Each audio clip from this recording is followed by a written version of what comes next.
Welcome to Phone Transformer. Today we'll show you how to lock a contact number in iPhone, a simple way to block unwanted calls and messages. Let's get started. Open the phone app on your iPhone where all your saved contacts are stored and easily accessible. Find and select the contact you want to block, ensuring you've chosen the correct one before proceeding. Scroll down and tap Block Caller, a feature that prevents the contact from calling or messaging you.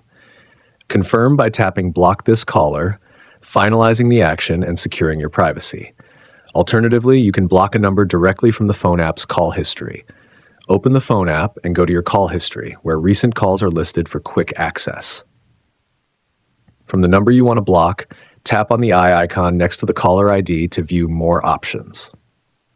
Tap Block Caller, instantly adding the number to your blocked list for peace of mind.